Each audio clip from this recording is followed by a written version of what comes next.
Hello everybody and welcome to a bit of a different video format. I call it, we definitely didn't prepare anything, but we still wanted to record a video. And today I'm not alone. I'm having a little chat here with the one and only 𝐂𝐮𝐸𝐺. G'day fellas, good to be here with you and looking forward to our chat today. We're going to be talking about the United States. We're going to be talking about how the United States is going at the moment. It's been a couple weeks now that it's been with us since that April 10 event where it was announced. So yeah, really looking forward to get down and have a bit of a chat. Yeah, exactly. Shall we maybe split this into a couple categories? Maybe we can talk about the military, like maybe infantry, cavalry, artillery, and then also maybe about their economy, and maybe have a little chat about the early and the late and the mid game maybe? Yeah, we can definitely do that. We'll split it up into different parts. Yeah, that probably makes it easier. What do you want to start with? I think we can probably start with their military. So with their infantry in particular, their infantry is, I would say, almost notorious. In particular, the state militia. So the state militia is the Strelette unit. It's cheap, and it's a little bit tanky, but it is just incredibly good. Yeah, it's kind of funny. I love you for saying that, actually, because I've been preaching for weeks now that I think that the state militia is actually a bit overpowered because, for example, I had the following experience. Today, I played against Ottomans, and they were pretty much in the lead, economy-wise. So they had an incredible amount of Abus guns. And I just tried to get out as many state militia as possible. And surprisingly, they are pretty good counter against units like Abus guns, because they either work with their strong bonuses against heavy infantry, which state militia are not classified as. And if they're fighting against skirmishers, they're usually pretty strong as well because of their high base damage and the low base health of skirmisher units.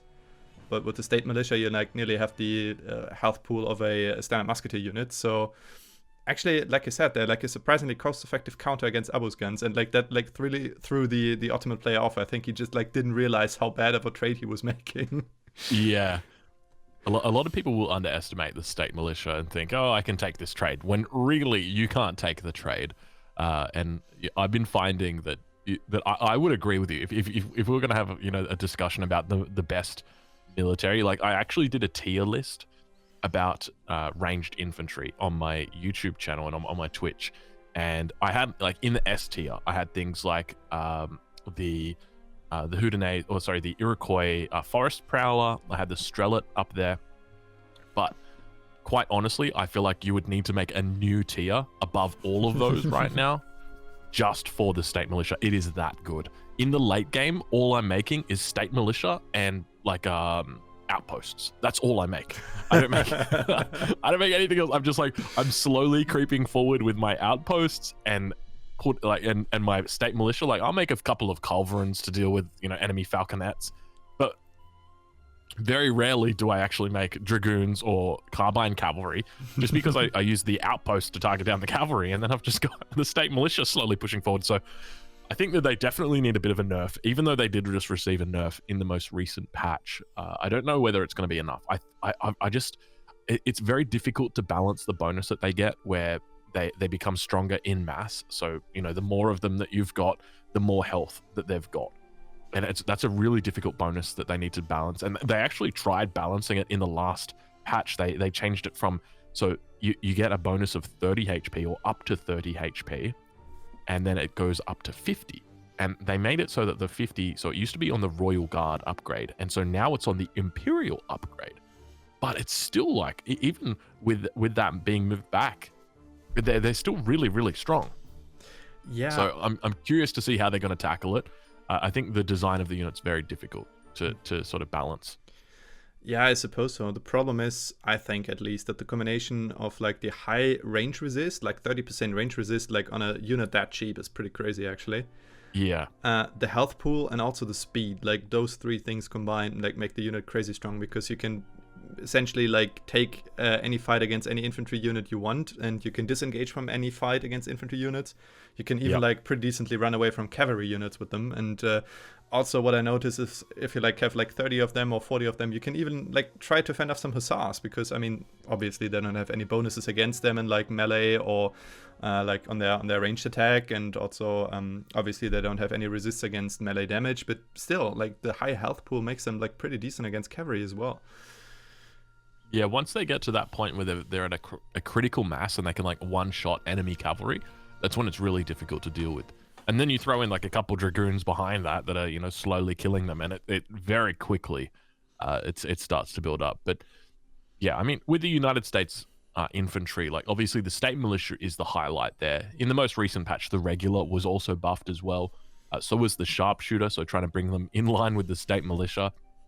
I guess one of the things that I notice about the United States military is when it comes to cavalry, the cavalry is incredibly weak. So the carbine cavalry, it's got those 2 shots that it needs to get off. It's got the 1 shot and then the 2nd shot that quickly follows it.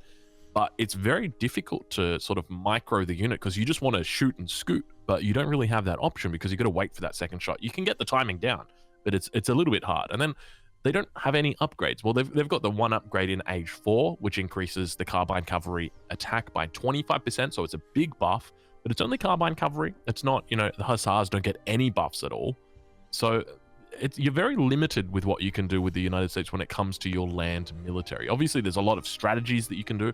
It's quite diverse, but when it actually comes to implementing that and what the land military is that you can use, or at least that you can build, it's pretty much just infantry. That's it. Like with throwing a couple carbine cavalry, maybe ship dragoons from the home city, maybe ship the 𝐄𝐿 lands, and that's pretty much really it, isn't it?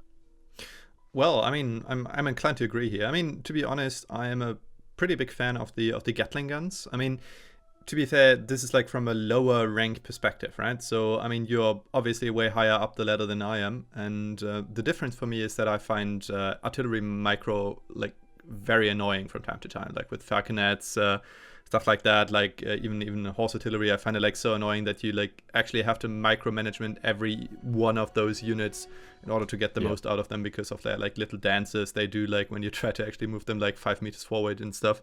Very true. Yeah. And the main advantage with like stuff like leather guns, Gatling guns, maybe the flaming arrows, the Japanese flaming arrows, is that you like can use them much easier. They don't need as much babysitting as other artillery units, because they like have like this very quick preparation animation, and then they're ready to fire, and so it doesn't take them a whole lot of time to like get unpacked all the time. Really great point, honestly. And that's exactly it. Like the Gatling guns, they're very quick to put down. You know, as soon as you get them to transfer over from, you know, it's called lumber mode, I think, or limber mode into bombard mode. Yeah, it's very, very quick for them, their animation. And so if they do somehow manage to change their mind in the middle of the fight, I've actually found that they're quite good about it. They normally don't do it, but if they do, it's very easy just to put them back down. Whereas when you look at the falconets, I mean, they take, what, 2-3 seconds for them to turn themselves around, get the horse out, that sort of thing. And it could just...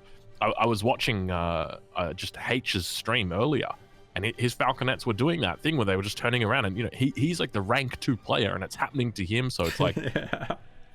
Yeah, you know, if it can happen to him, it can happen to anybody. So it definitely does feel good having the Gatling guns. They're a lot easier to manage than, you know, the falconets.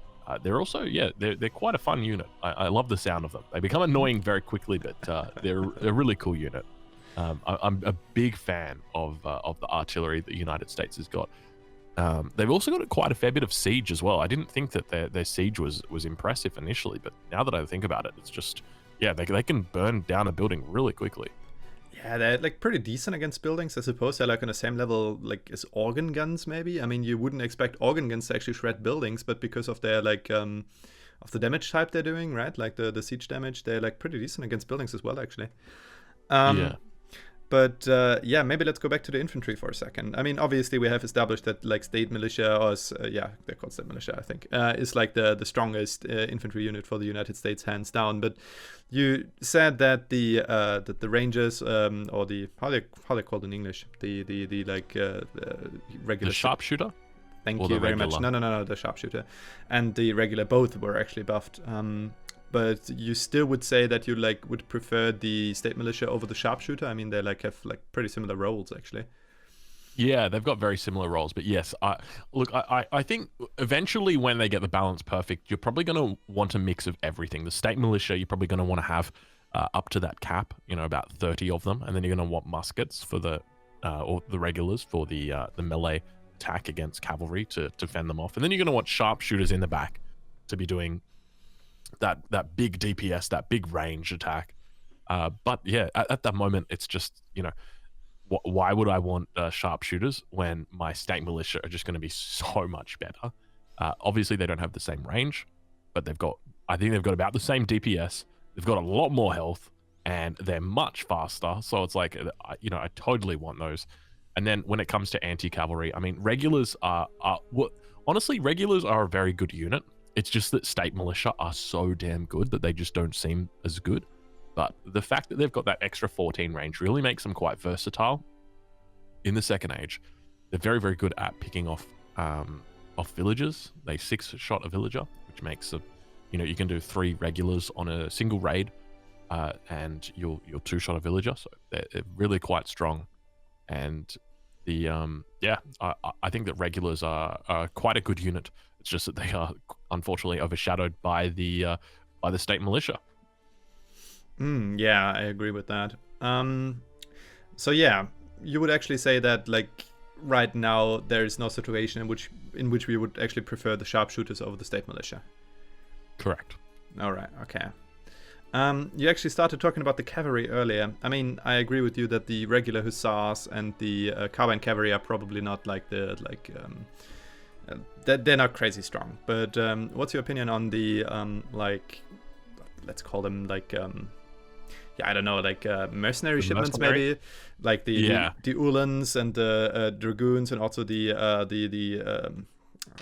Hungarian hussars, I think, in H4, like the What's your opinion on that?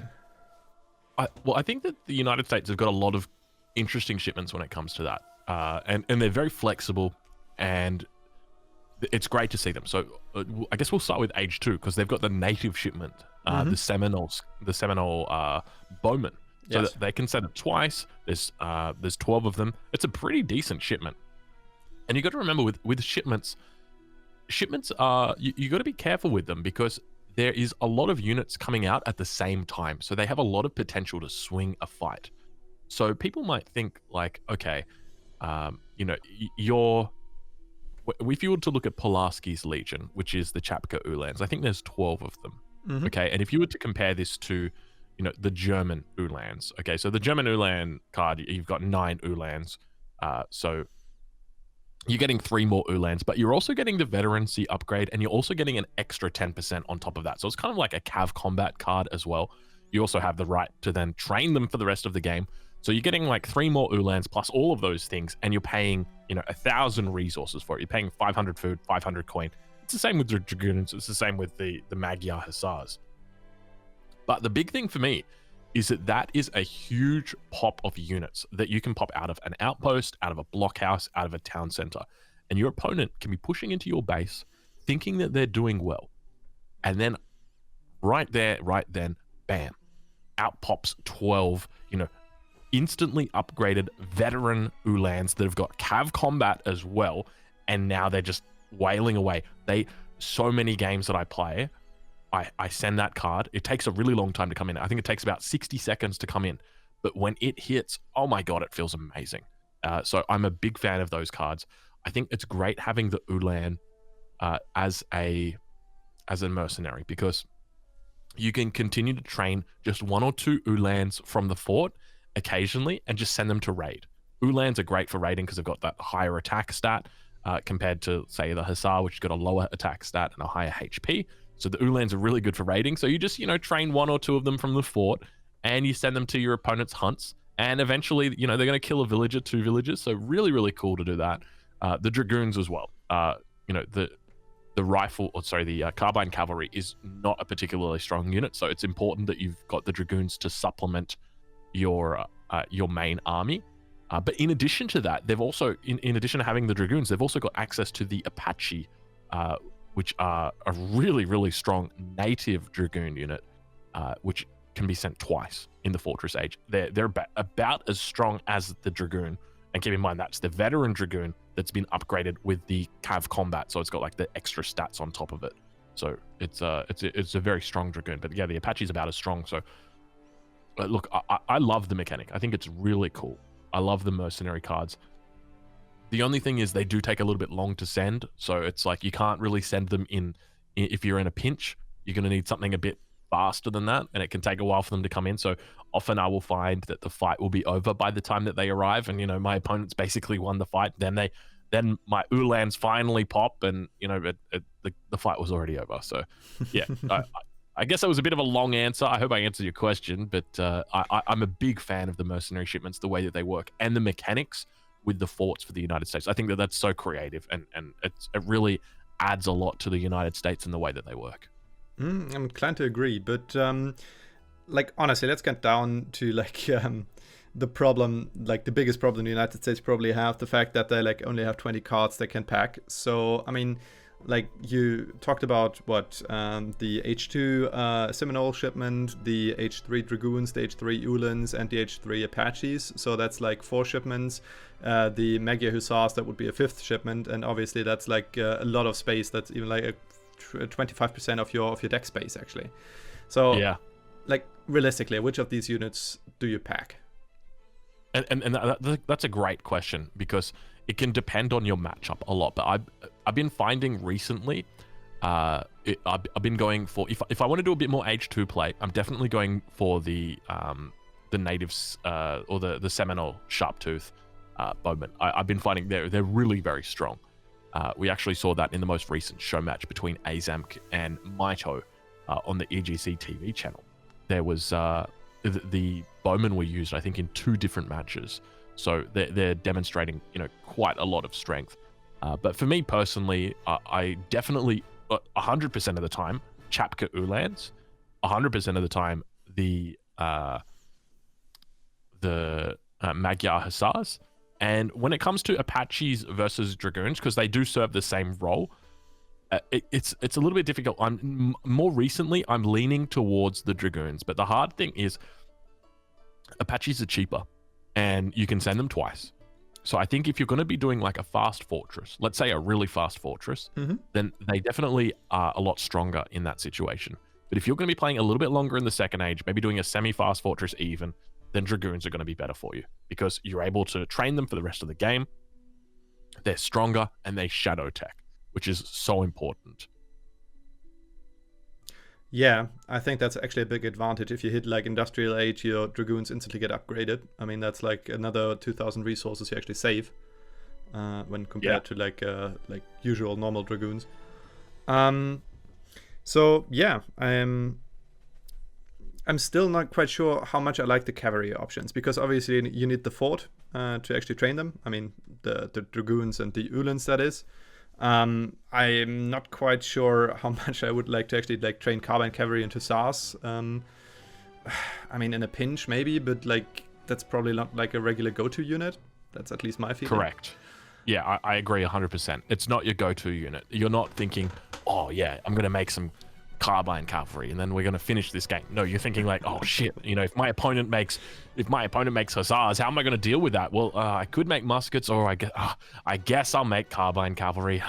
It's it doesn't feel good to be making Carbine Cavalry. It doesn't feel good, and I think that's why Dragoons really are so important for the United States in their third age deck. It's so important to have those Dragoons in there, because they actually feel really good compared to the Carbine Cavalry, which just feel terrible. 100% agreeing with you there. So yeah, I mean, it's kind of interesting about the United States, right? That you have those many possibilities of specialization, right? Because the H-ups feel much more unique than with other civilizations. They give much more diverse options. Yeah. That will be blocked off if you choose the wrong H-up, and also the cards you're getting, there's quite a big variety of strategies you can go for. Even though the standard units you will build most of the time are probably always the same. I mean, we discussed earlier, State Militia is crazy strong. You will probably nearly build them in every game, but still, like the way to like actually get there and what else you're building and stuff like that. Like there is quite a lot of options. I definitely like what they did with the civilization.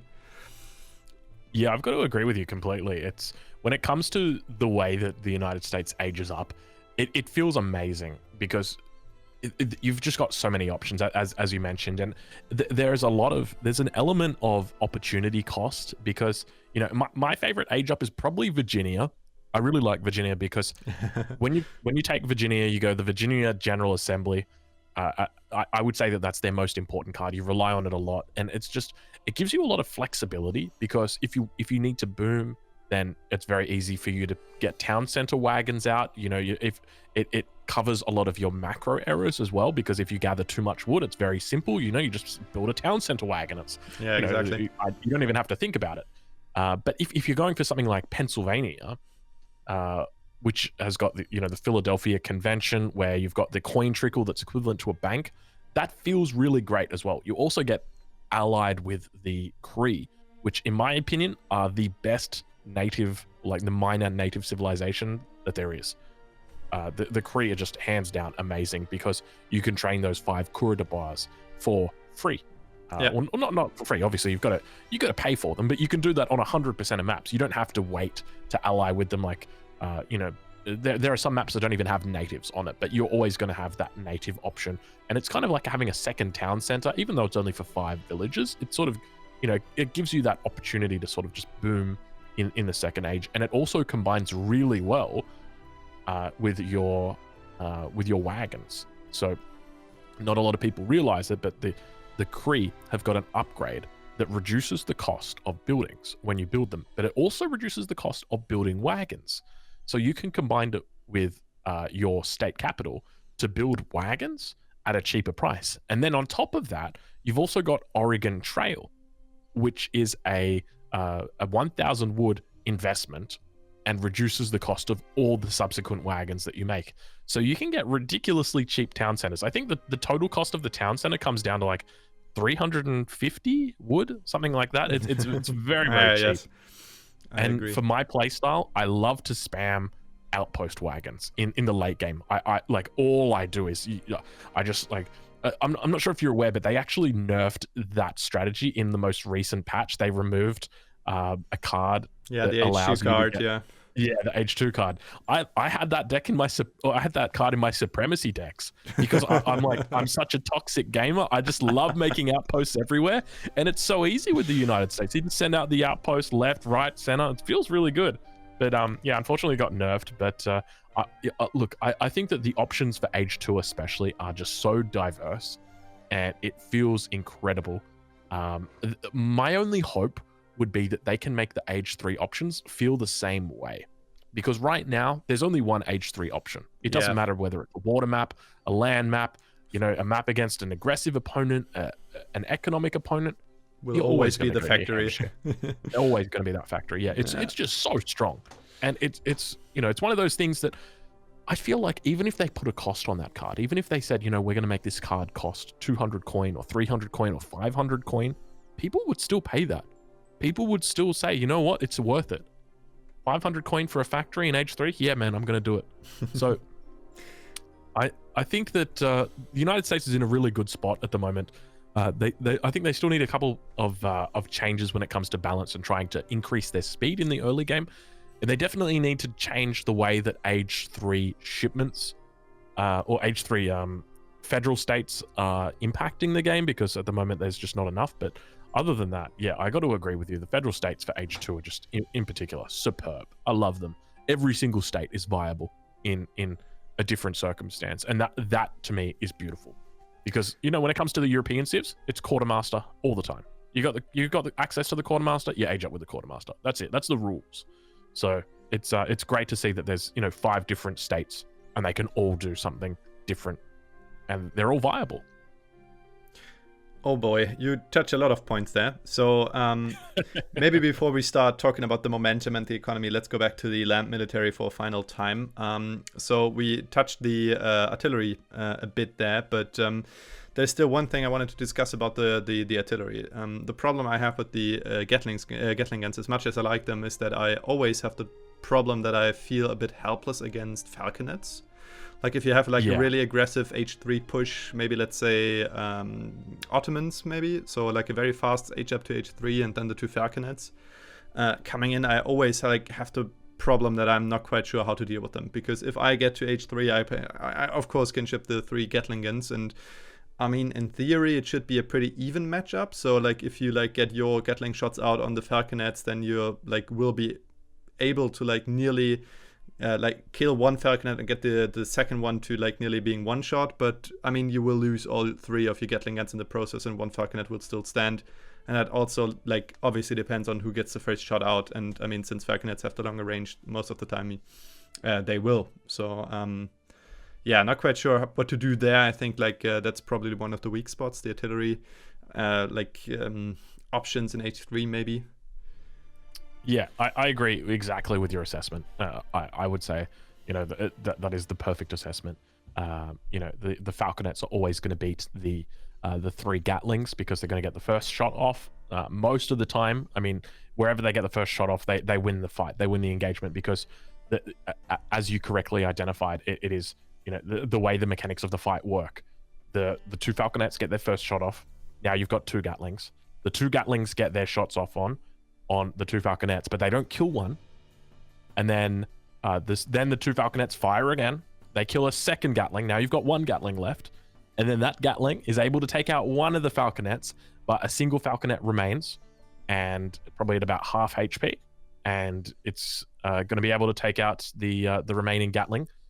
And so, yeah, it's definitely one of those things where it's a bit of an interesting mechanic. I think the meta is still unfolding a little bit, but I think for matchups like that, it's very difficult where those falconets come out quickly. So Spain, Ottoman in particular, they do like to do this sort of falconet rush where, you know, they're hitting you at like, what is it, about 7 minutes 30, 8 minutes with the 2 falconets. So it can be difficult getting the timing for it.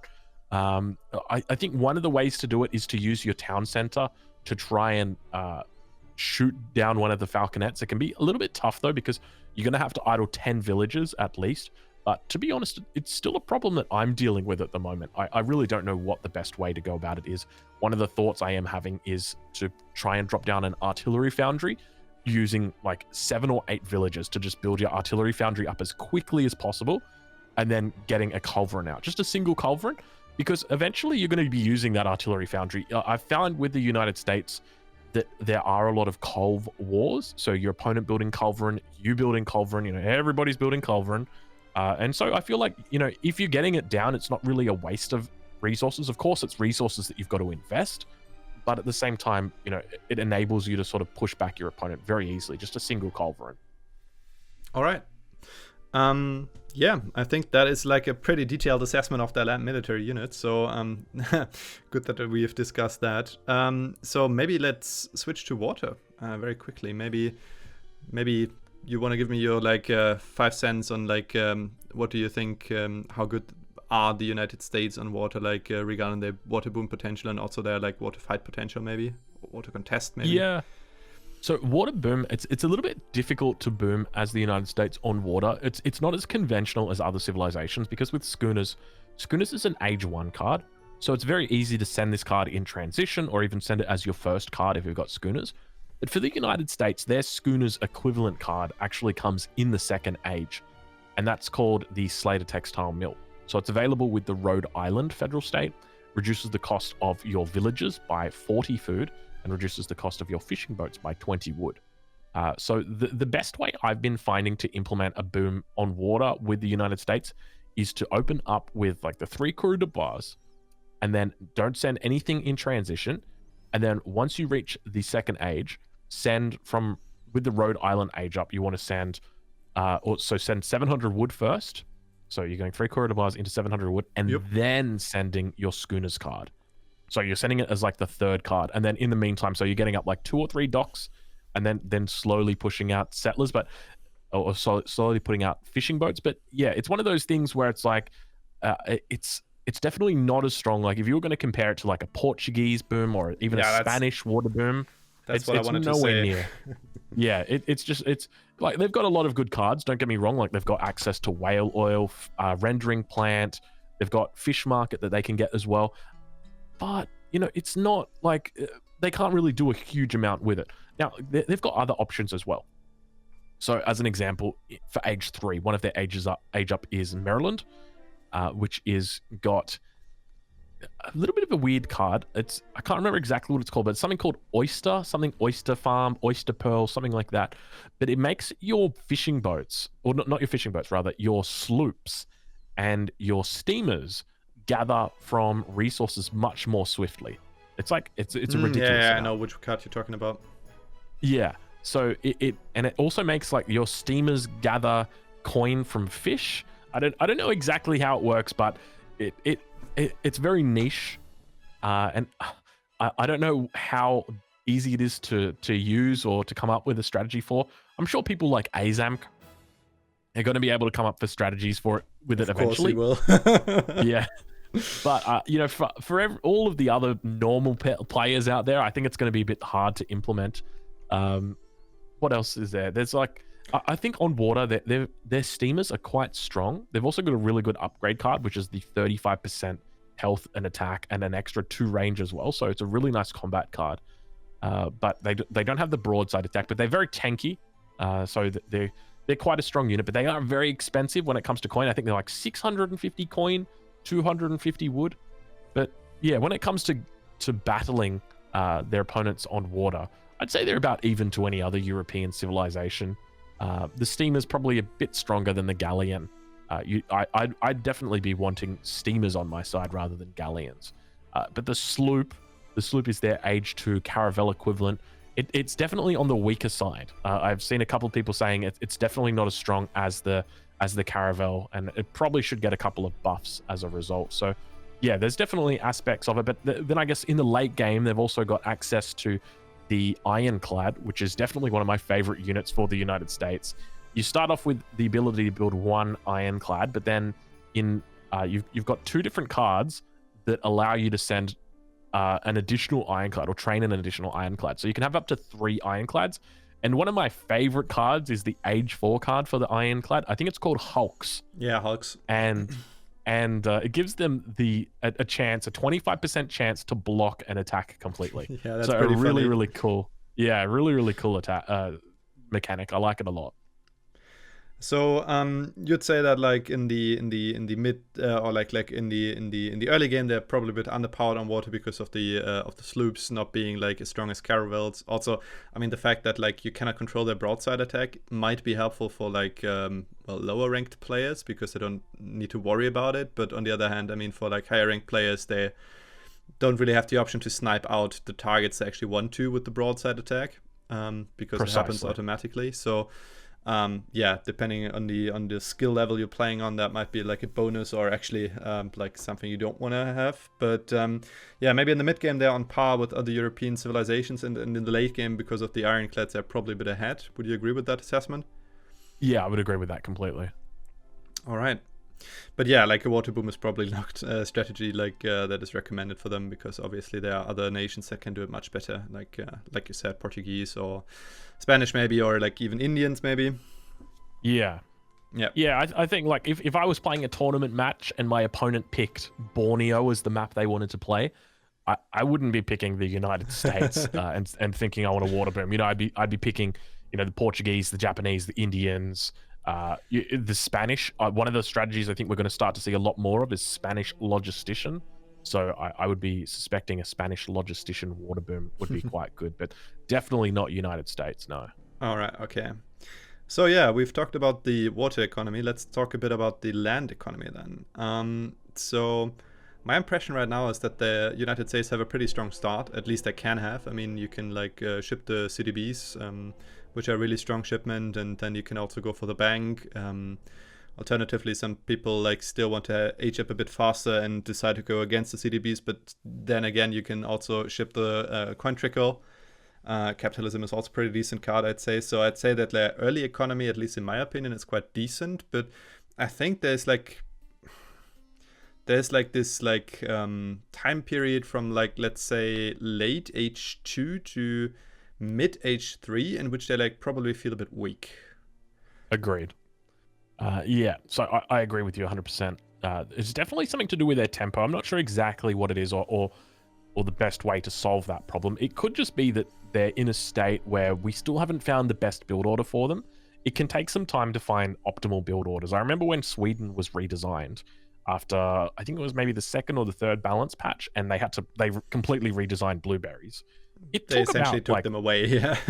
Yeah. It took like 2 or 3 weeks for us to like go, hold on a minute. There's a card here called Dominions. Yeah. And Dominions was amazing. Dominions changed the game for everybody. It actually took Sweden from being like an unplayable civilization to one of the best civs in the game. Just that single card, because we found the magic build order. We were able to fill that gap, that tempo gap that we so badly needed. And you know, it could just be a matter of finding that for the United States. They could be overpowered right now. We just haven't found it. But you know, there's still a lot of exploring to do. There's still a lot of build orders being worked out. You know, matchups are still quite young. We've had the United States for less than 2 weeks at this point. So look, it's hard for me to say it's overpowered or underpowered or anything like that. But I would agree with you. They're definitely feeling a little bit weak for me, I would say almost all of age 2. And up until mid age 3, that's really when they start to come into their own. You know, once you've got around that 50 state militia, you've got your 3 town centers, you've got a good boom going, you know, you've got your dragoons, maybe you've got a fort up as well. Like, that's when you're feeling very comfortable as the United States. And once you get into the 4th age, well, I'm not worried. Once I reach the 4th age, I'm very happy with the United States.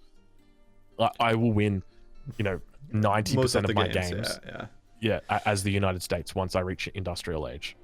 Agreeing with you there, but so I mean, we talked about the factory you can get an H3 a bit earlier, and I think that's like a card that can definitely help you to keep up. But the problem I always like find myself in is that when I'm like in like, let's say minute 12 or something, minute 13 maybe, so I'm up to H3, but like mid H3 maybe, I've like started to like get out my town centers, but other civilizations are so far ahead in villager count, right? So like Britons probably have shipped their 8 villages in H3, and also they had their mana boom, of course. I don't know, Aztecs or like native civilizations in general can like ship a lot of villages, and they also can do like their dances that also increase the like train time, or like reduce the train time of villages, so they can get out a lot of villages as well if they want to.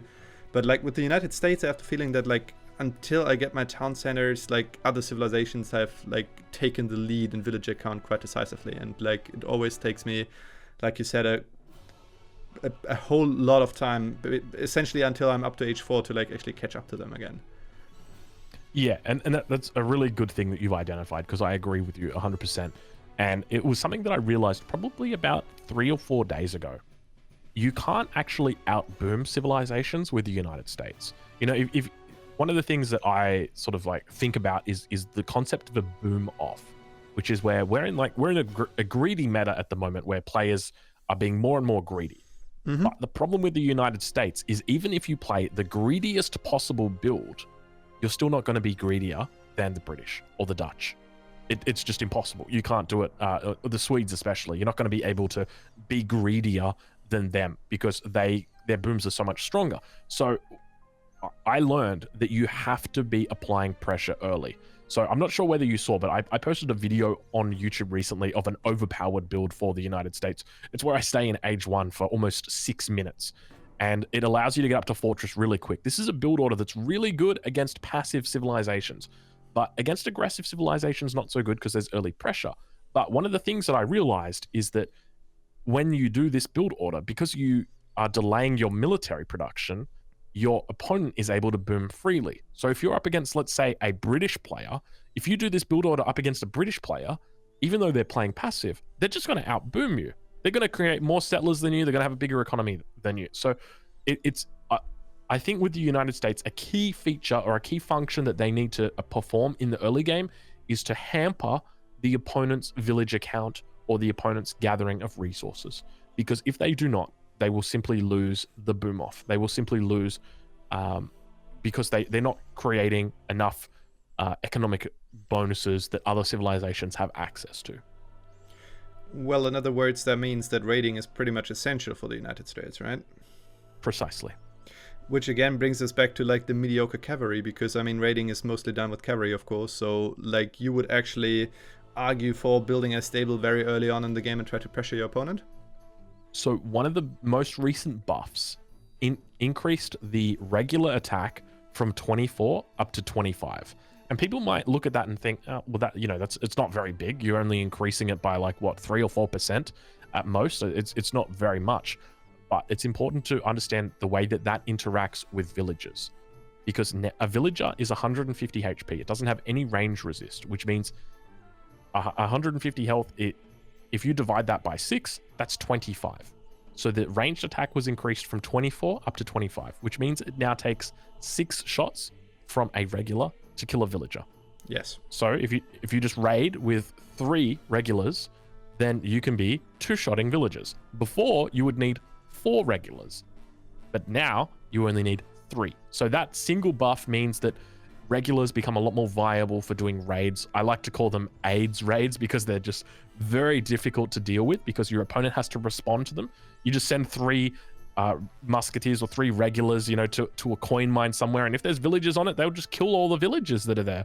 And you know, you don't really lose a lot of your mass. You know, you might have 40, 50 musketeers. You can just send 3 over here, 3 over there. It's not a big deal, and it's going to slow down your opponent. So I would be advocating for more infantry raids. Definitely, you know, 3 regulars here, 3 regulars there, that sort of thing. All right, so staying on infantry actually. Well, yeah, maybe like regarding the economy, I had the experience that like in the very late game, like I had like one game where I played United States and I like actually got to Imperial Age, and I like completely outboomed my opponent, even though I was gathering a lot of wood, because I was essentially only producing state militia. Because of obviously the bank I got, I think I also got the coin trickle at that point, all the like upgrades, like there's this age up into like industrial age, I believe, that like upgrades all your estates gathering rate, and then there's the upgrade for that you get with like the age 5 age up as well, that like upgrades all your mills again. So yeah, my eco rate was pretty crazy. So would you say that they're probably a bit overpowered in maybe, let's say, treaty games? So like when it's only about maxing out that eco, like uncontested? Yeah, I think for economy, they're about on par with most of the other civilizations in supremacy. In treaty, I wouldn't say it's their economy that actually makes them crazy. I would say it's the state militia that just makes them crazy. All right, fair enough.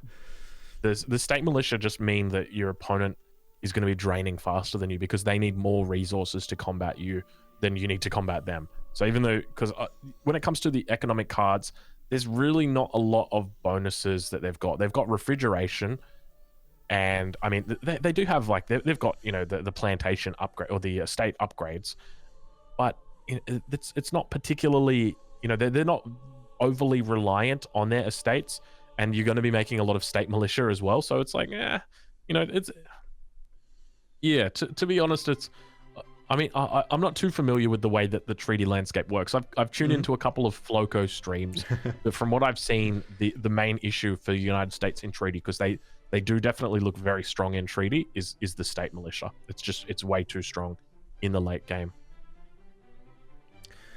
All right, so we've been talking for nearly 45 minutes now, so maybe let's have like a closing thought here. You already said that you think that the United States are in a pretty good place right now. Do you think they still are in a good place when there's going to be a decisive nerf for the state militia? Yeah, that's a good point. If there is a decisive nerf for the state militia, then I do suspect they're going to need something to speed them up in the early game. You know, whether we see an extra villager or an extra food crate, just something, you know, something small, just to give them that little bit of extra speed. That should really help them out. But yeah, while I say I think that they're in a good place, I definitely think they're definitely on the underpowered side at the moment. Keep in mind, obviously, we haven't explored all the build orders. At the moment, I'm still, you know, I'm bullish on the United States. I think they're quite a good civilization, very flexible, and I'm really looking forward to seeing what other build orders are eventually going to be found out for them, going to be snuck out, because they've got a lot of good options in the early game. All right. Oh, actually, before I end the video, there are two cards I just like wanted to talk about very quickly. One of them is the Hamiltonian economic theory. So what do you think about that card? This card it's a difficult card for me to gauge just how valuable it is, because it almost feels like a little bit of a trap. When I was initially playing the United States, I came up with a build order where I was going to be playing with Hamiltonian economics, and it felt really good to have the market upgrades. But then there's a level where you kind of say, okay, well, hold on. If I've got 20 villages and 15 of those villages are on food, I can buy the steel traps upgrade and the hunting dogs upgrade. It's not a big deal. Like I'm okay to do that. But then you've only got 5 other villages that are gathering resources. Now, don't get me wrong, okay? There's going to be a point where you transition onto wood or onto coin later on in the game, and you're going to have amalgamation, you're going to have circular saw, log fume, all those good upgrades that you want. But you don't need those upgrades. And so there's a significant loss in tempo if you do get Hamiltonian early.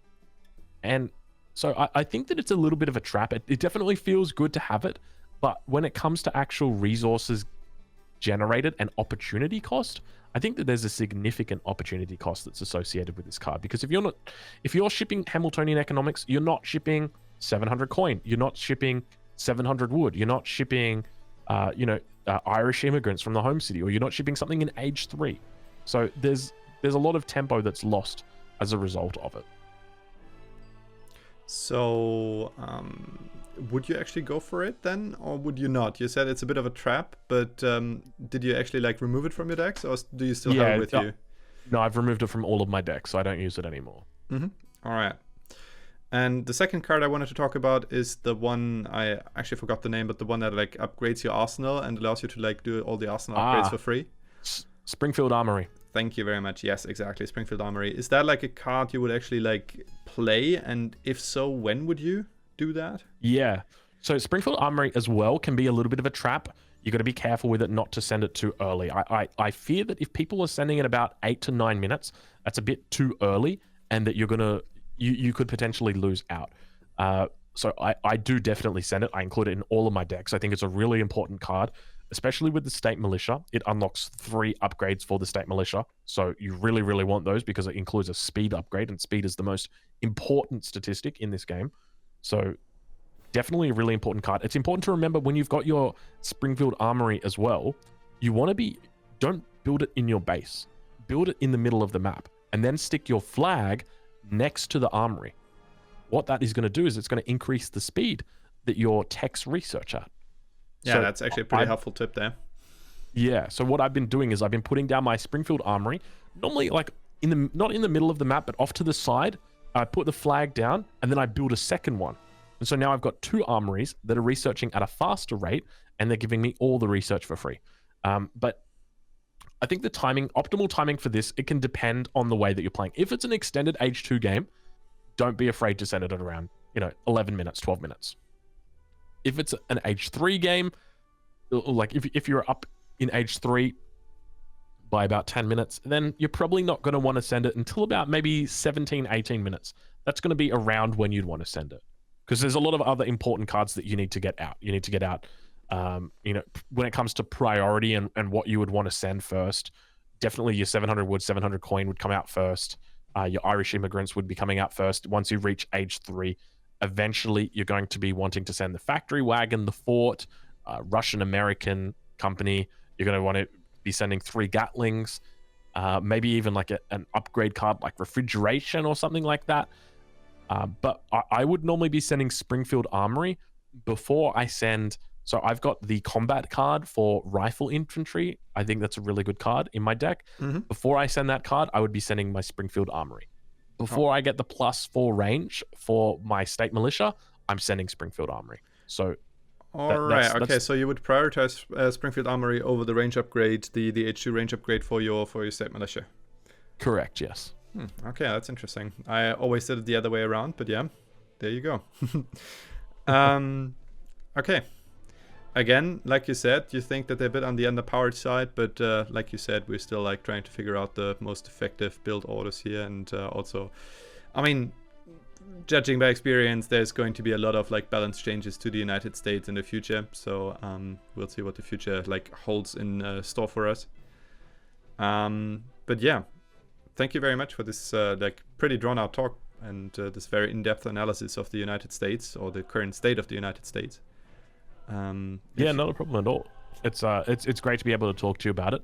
I've been looking forward to doing another video with you guys, so I'm glad to be able to be here and to be doing it with the Battle Brothers. Yeah, it's much appreciated. I mean, obviously, guys, if you don't know him already, please feel to check 𝐂𝐮𝐫𝐿𝐻 out. I mean, like, of course you know him, but yeah, just for completeness sake. All right. Well, thank you so much for having me. It's been an absolute pleasure talking with you. And yeah, looking forward to all the future content that we're undoubtedly going to be doing over the next year at least. Yeah, most certainly. Have a nice day. Thanks, you too. Bye.